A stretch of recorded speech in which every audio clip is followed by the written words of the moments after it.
Assalamualaikum warahmatullahi wabarakatuh. Perkenalkan, nama saya Sarah Febrianti dari kelas 11 Pemasaran B. Di sini saya akan menjelaskan tentang perlawanan Sultan Hamengkubuwono II dan Raja Banten terhadap kolonialisasi Belanda. Dua raja Jawa yang dibuang ke pengasingan. Hingga akhir abad ke-18 ada dua penguasa yang melakukan perlawanan meski harus berakhir tragis. Dua raja itu adalah Sultan Hamengkubuwono II dari Yogyakarta dan Sunan Pakubuwono ke-6 dari Surakarta.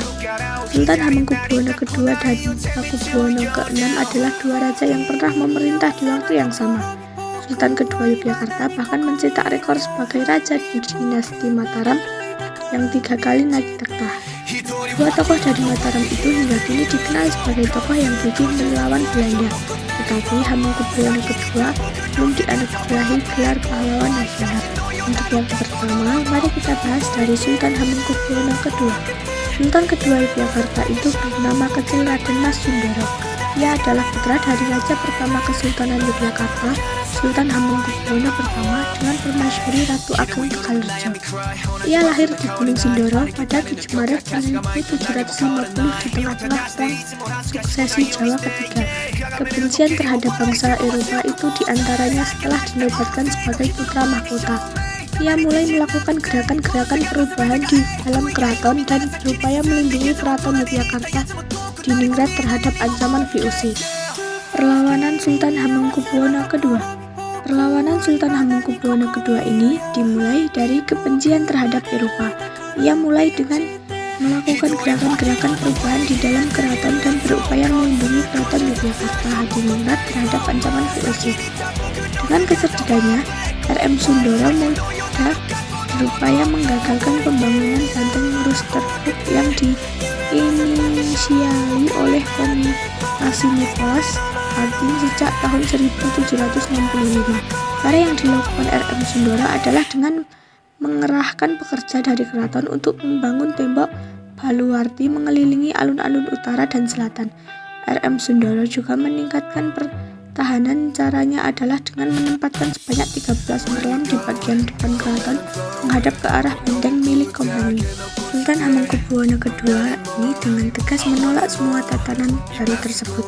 Hingga di kemudian hari, Jenderal sendiri datang ke Yogyakarta membawa 3.300 pasukan untuk menekan Sultan Hamengkubuwono II.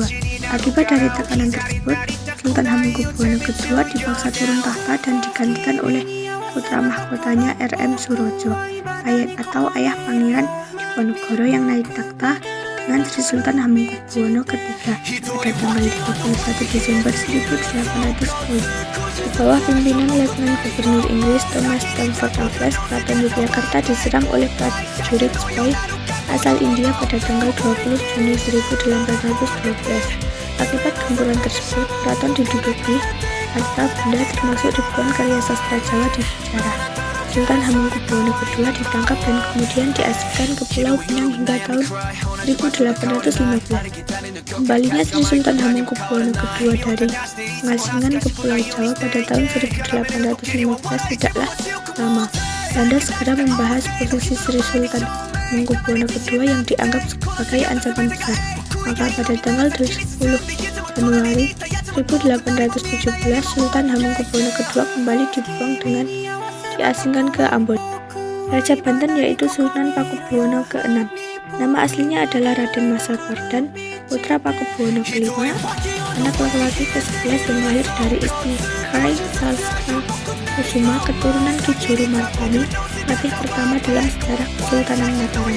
Dari garis darah ibunya, Raden Mas Sapardan dilahirkan pada 26 April 1807. Pakubuwono ke-6 naik tahta pada tanggal 15 September 1823, selang 10 hari setelah kematian ayahnya pada usia menginjak 16 tahun. Perlawanan Sultan Pakubuwono ke-6. Masih ada satu lagi raja yang jadi musuh Belanda adalah Sunan Pakubuwono ke-6 dari Surakarta. Sebagai Raja Kasunanan Surakarta Hadiningrat, Sunan Pakubuwono ke-6 terikat kontrak politik dengan Belanda, namun di sisi lain nuraninya bergolak ingin. Rasanya ia membantu kerabat jauhnya dari Yogyakarta, Pangeran Diponegoro. Mengikuti kata hatinya, Pakubuwono ke-6 akhirnya memilih jalan tengah. Kendati risikonya sangat besar, ia sampai diketahui oleh Belanda yang menjalani peran ganda. Di satu sisi Keraton Surakarta tetap menaati kesepakatan politik dengan Belanda, tapi di sisi lain Sang Raja Jawa secara diam-diam memberi dukungan dan sokongan terhadap perjuangan Pangeran Diponegoro.